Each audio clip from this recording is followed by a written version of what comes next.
I'm Satorri and we're playing Kerbal Space Program on Career Mode. Today I have a new treat tutorial for you, as sponsored by Kerbidyne and the Rockomax conglomerate. We're going to do our first and simplest intercept maneuvers in order to rescue Kerbals from space. And we're going to make money doing it. While we're at it, to keep the money, reputation, and science rolling in, we're also going to do some VIP escorts. And some world firsts, starting with the first orbital spacewalk. And there'll probably be some others hidden behind that. Now that we have our contracts, let's dive into making a rocket to satisfy our needs. From a quick look at our tracking station, both of these rescues are in low equatorial orbit around Kerbin. So that's the simplest orbit to attain, and our rocket won't have any crazy demands on it other than achieving orbit and then arranging that intercept, which will take a bit of a premium in terms of fuel, just to maneuver us to meet it, even if we have a perfect plan as far as takeoff timing and all that goes. Our first concern is that we need to carry Kerbals. So we have our command pod with a single seat, so that won't be enough. We need to add crew cabins. We have two options. There's the Hitchhiker capsule and the Mark I crew cabin. The Hitchhiker is actually sized for the large format, and we don't have a large format heat shield yet, so it's probably not safe or ideal. And the other catch is that these cabins are actually meant to be crew cabins on a plane. So they have no hatch access. They have no door of their own. They have to be accessed through a crew transfer from your command pod, well, through any crew containing portion. And that's still, we'll have to get creative once we're actually out picking up our rescues, but it's still a better option than our Hitchhiker capsule. So each Mark I can seat 2 Kerbals, and since we're going to rescue 2 Kerbals and we're going to be pulling a VIP around with us, we'll actually want 2 cabins. We'll rig up our parachutes and a heat shield, and we'll attach just a little bit of sciencey bits just to make sure we can collect anything that might be missing, and we can collect something if we land in a biome that we haven't been to before. Not gonna go crazy with a materials bay or mystery goo canisters yet. We'll worry more about that later. Right now we just want to focus on the rescues, on the intercept, and being fairly lightweight and trim to do that. We'll attach our decoupler and set up an in-space maneuvering stage using our Terrier, and we'll do it with plenty of fuel while we're trying to get the whole intercept maneuvering thing down. Next, I want to start using our new hefty engines, and that means bigger fuel pods. To attach those, we'll need our Rockomax adapter, which does nothing at all except add an aerodynamic transition from the small form to the larger form. And now, to hoist our heavy butt off the pad, at first, let's make sure we have enough thrust, which means we'll try asparagus design with Reliance. And let's call this ship Hitchhiker 1, because we're going to go out there and pick up new friends from the side of the side of the planet. It works. Hitchhiker 1, let's go. Here's the first trick, though. We could just do our normal takeoff trajectory and then try to start intercepting, but we can actually save ourselves a lot of work without spending a drop of fuel. So what we'll do is we'll use our map to guesstimate when our target will actually fly over our head, so that we can time our takeoff to start as near to it as we can when we're in orbit.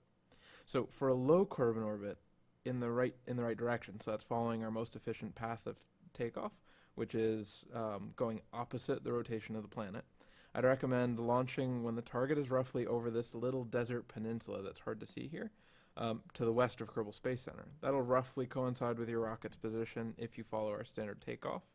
Now, as mentioned in previous videos, provided you can keep the typical thrust-to-weight ratio range, it doesn't matter how big your rocket is, it should achieve orbit in the same amount of time.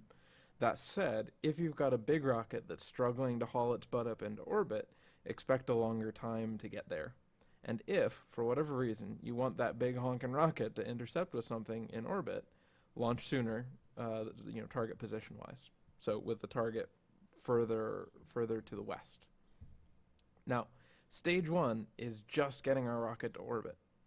And to start that off, we actually just want to boost until we've got our apoapsis. And once we have our apoapsis at the same altitude as the trajectory of the craft that we're going to intercept, we have our first point of contact with their orbit, and from there we can figure out how to get that point of contact to have us there at the same time they're there. So we'll circularize our orbit, and you can see the orange and or pink marks on our trajectory now that we have our long-awaited maneuver nodes. These points will mark our point of closest approach to our target. So the arrow below the line shows where the target will be at that moment, and the arrow above the line will show where we will be at that moment. And when we mouse over our position arrow, the one above the line, it'll tell us details about our altitude, speed, and distance to the target at that point.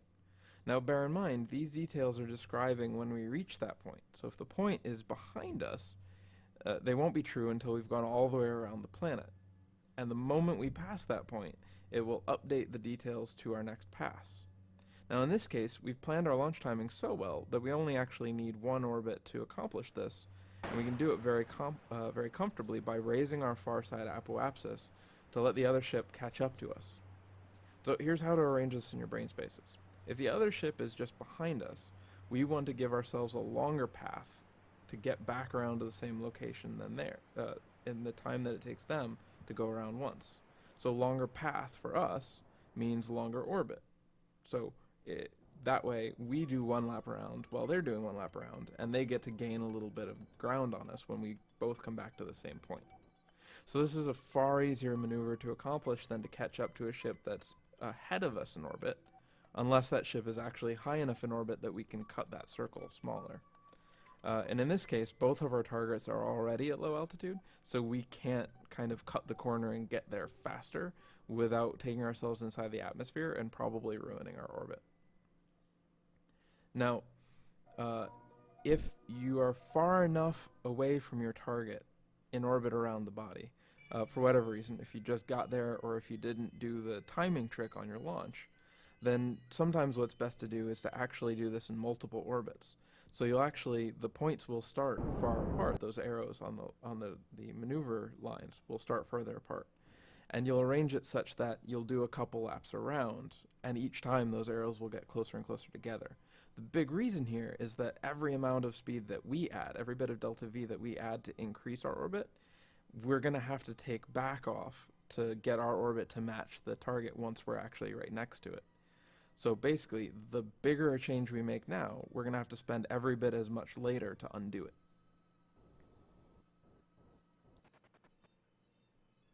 Now, let's not forget to do our sciencing while we're here in orbit. And then we'll time warp around to catch our nearest approach, almost a full orbit around. Now, I like to come out of warp around 30 to 60 seconds ahead of the closest approach time. Depending on how unwieldy our ship is, we'll actually want time to orient ourselves in the right direction, and then we'll need to burn when we're near our closest point. So in addition to turning time, we also want to allow for burn time. The bigger the difference in speed, the longer the burn, and the earlier we have to start, just like any other burn. So when we're within a certain close proximity to our target, you can see the speed gauge will actually switch from saying orbit to target. Now what that means is that now, instead of describing our orbital velocity, that is the velocity tangential to the circle that we're pathing around our planet, our nav ball is now describing the velocity relative to our target. So the prograde is actually our velocity, so it's the speed plus direction relative to our target. So accordingly, we're actually going to burn retrograde to reduce our relative speed to 0. That will mean that as far as our target is concerned, we're not moving. Or as far as we're concerned, our target's not moving. So this handy function actually lets us match the target's orbit by addressing a very simple single variable. Now, to be more accurate, we're making ourselves static relative to the target. Then we'll actually work our way in to be in the same orbital path at close proximity so that we can pick up our rescue. Zeroing the speed is really important because if our vessel is moving away, or towards and then away from our target, then, when we try to do our spacewalk, we're going to have to chase after it and figure that out. It's not the end of the world, but it's much easier if we can just, zero it out. Now, with our speed zeroed, we're going to turn towards the new blip that appears on our nav ball when we have a target selected. So there are two, in fact. There's a pink dot with a broken circle around it, and there's a pink dot with 3 lines coming out of it. So the one we see here, the dot in the circle, is the direction towards our target. This direction reference will be very useful in comparison to our pro and retrograde blips, as much as for just finding out where our target is visually. So we'll boost to get our prograde lined up with this blip to close the distance between our target. Again, I like to accelerate to a speed based on the ship's turn speed and thrust power. So whatever speed we add, we'll have to take off again. And you can do quick math to get an idea of how fast you're closing. So, I mean, if you're a kilometer away, and you're going 20 meters per second, then you'll close the distance in 50 seconds. So that's 1,000 divided by 20, that's 100 divided by 2, is 50. Now, of course, we don't have to stay at that speed. We just want enough time to flip around to face retrograde. Then we can actually slow ourselves as we get closer to dial it in. Note that here our retrograde is not on the marker indicating the direction away from the target. So what that means is that we're not actually going exclusively towards our target. So we're going to have to cancel our speed out and adjust again. Now, it's worth pointing out the further we are from our target when we start that burn to close the distance, the more amplified any little deviation from lining up that prograde and the target marker will become. Because if we're a long way away and we burn and it looks like they're right on top of each other, the closer we get, we'll find they get further and further apart. Now, there is actually a trick to be more efficient than just canceling our speed and doing that walk-in again. So what we're going to do is we can actually we can fix our burn so that we can move the blip. So if you're looking at your prograde, bear in mind that this maneuver will actually accelerate you. You'll want to imagine a line drawn through the prograde and the target blips. Point your rocket at a point on that line that's on the opposite side of the target blip from the prograde blip. So now, as you accelerate, your prograde blip will move closer and closer towards the target blip. Now, if you're doing this on the retrograde side, which will actually slow you down in the absolute sense, you want to draw a line in the same fashion, but now you want to point your rocket on the opposite side of the retrograde blip from the anti-target blip. So in the video, you can actually see me do this a few times to get the blips more lined up. Now, we're closing in the right direction, so we'll just gently slow ourselves the closer we get. I like to not be going faster than, say, a couple meters per second when we're within 100 meters, but I'll usually make little steps in before that, so I'm not trying to burn too hard at the last minute. Really, here, you can go by your own comfort, your own sense of the maneuverability of your rocket. And we're using so little fuel to make tiny speed adjustments that it's really not a big efficiency loss to do little mini burns instead of full throttle, which remember is the most efficient way to use the engine. And while you can definitely make the spacewalk from a long way off, to make the transfer easiest, I like to get within, say, 30 or so meters. Now, in the future, we'll actually do intercepts to dock, and in that case, we're actually going to want to make the ships kiss. So proximity, speed, direction becomes super, super vital. Otherwise, you're crashing stuff in orbit. Not fun. So we'll do a tutorial on that when the time comes. And once we've canceled our speed entirely, now we're sharing an orbit, and we can use the bracket keys to switch to our ship in need of rescue. Now, when it's a pod that's capable of this, and not everything is, like the hitchhiker pods aren't, I actually like to switch its designation to debris and change its name so that I know it's not an active ship. That way, when we go to clean house in the tracking station later, we know exactly what's possibly in use and what's definitely not in use. Now, if you don't keep it tidy in your tracking station, you start to get a lot of debris in orbit, and you're not really likely to hit anything, but it makes tracking a lot more messy, so I like to clean stuff up. Now, when you're actually exited to EVA, you press the R button to engage your jetpack and use the WASD with, in my case, space and control to boost the 6 cardinal directions. So you'll want to play with your camera a bit to keep visual track on your forward and backward speed, And then you can face the camera towards your target to keep track of your up and down and left and right velocity components. How you do this is totally up to you. You have a limited amount of EVA propellant, but since we're so close, you can mess up a lot. You'll still have loads of propellant to go. Later on, this may be more significant, especially when we're doing stuff with the engineers and the Kerbal attachment system. And once you get close enough, you can just grab on and then hop in. Now, that is, of course, unless you don't have a crew hatch on your cabins, and there's only one way in, and that way in has a Kerbal in the seat. If there's a Kerbal in the seat, you can't get in. So here, we're just going to try and zero out our scientist rescue's speed, and we'll let her float. Then we'll switch to Jeb in our rocket. We'll hop out in an EVA, and we'll get our scientist into the command pod. Once our scientist is in the command pod, then we can just transfer to the crew cabin and get Jeb back in. Success! We have completed our first intercept. We'll deselect our target, we'll select our next target, and now we're going to do it again. Now, with our second target, we're already in orbit, so we can't do the same takeoff timing to put us right next to it. There's also a very slight difference in the altitudes of the orbits of our two rescue targets. So even if we were to burn to get us at the same point, same side of the planet at the same time as our target when we're orbiting, we'd still have about 5 kilometers or so distance between us. And because of that distance, we'd actually be orbiting at different speeds still too, so we'd be changing that rapidly. So here what we're going to do is we're actually going to pick a point on our path, and we're going to burn prograde to raise our apoapsis on the far side so that that point touches the orbit of our new target. Once we get that point where it's touching, we can time warp around to the far side, and then we'll set a maneuver node at that touching point, and then we can raise our apoapsis or periapsis on the other side so that we can catch up to or have the target catch up to us.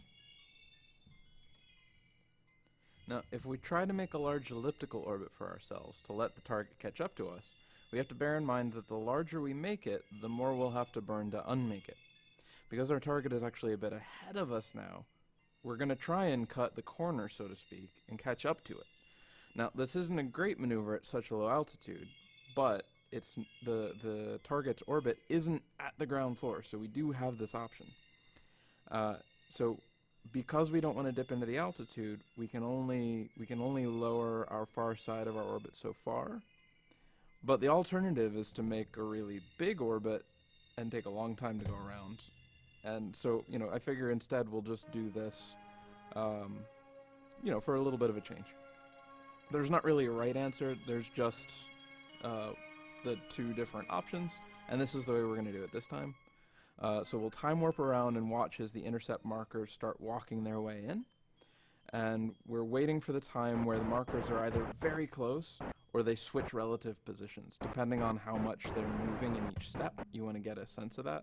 Because if it's going to take a big step and you're only just ahead, actually pretty much you want it to switch. So you want, if the target is ahead of you, you want it to be so that the target is now going to be behind you. If you're going the other direction, obviously it flips. And so once we pass that point and it flips, bear in mind that that isn't going to be the case until we're all the way on the other side. And what that flip means is that there's a middle ground somewhere in the middle. So now we'll adjust our orbit. In this case, we're actually going to burn prograde so that we can raise it on the other side, which will get us closer to that. And that'll bring the marks together. Depending on how far apart they are at that point that they crossed, how big a step we're taking, we'll need more or less of a burn, so our orbits will be more or less matched when we make the correction. And here it's actually a little bit hard to see because our intercept mark is actually under the small stack of periapsis marks. But we're making do, okay? Sometimes patience is our best tool for fuel efficiency. Just letting it go around a bunch of orbits lets us do a smaller burn. And this whole mission is still only taking a day or so because we're just doing a low Kerbal orbit, and our orbital period is only about 30 minutes. So for reference, a day on Kerbal is 6 hours, not 24 like on Earth. Otherwise, the physics constants are actually relatively the same. Kerbin has the same gravity as Earth. But we'll work our way around, and then we'll do the next step. Now we'll repeat the same intercept procedure. As a review, at our closest point, we'll cancel our target relative velocity. We'll aim ourselves at our target and burn to get a little speed with prograde oriented on the target blip.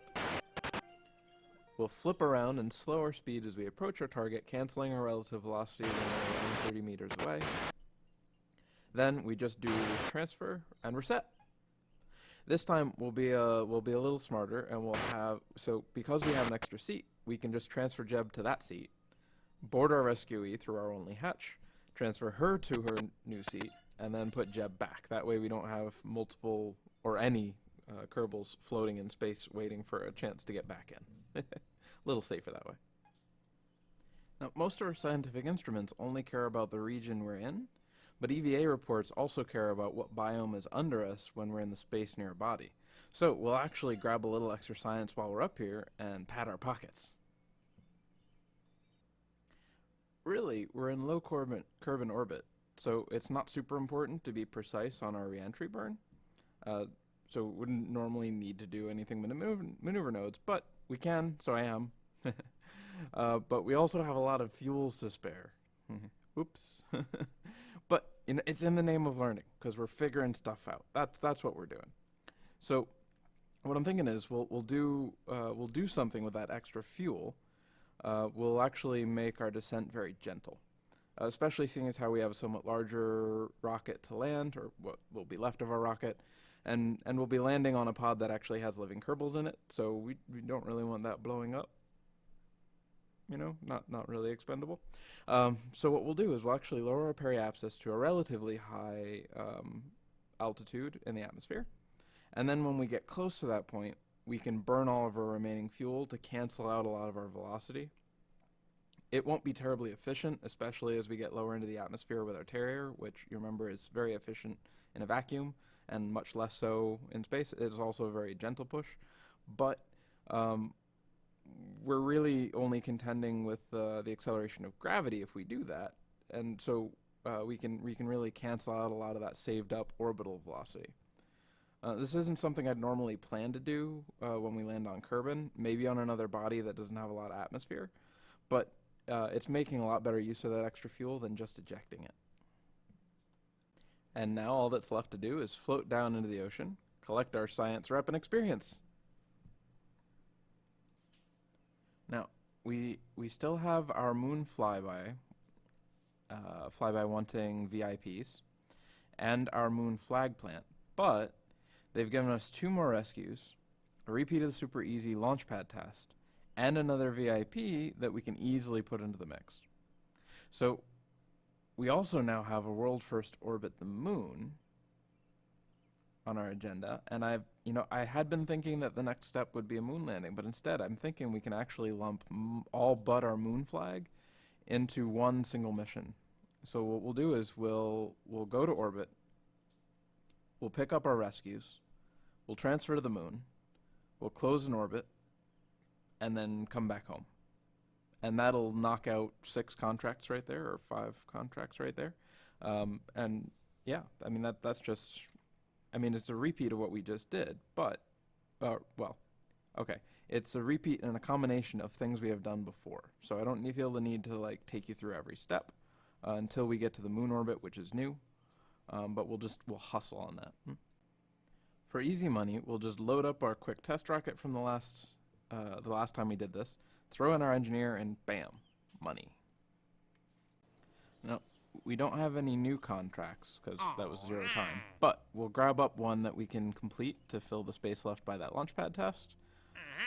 But so now it is definitely time to use this money we've got to upgrade our R&D center. We're going to raise the cap on how deep we can go in the tech tree. And look at the new buildings. Oh, it's so nice. Look, we got a little observatory, we got some bunkers and stuff.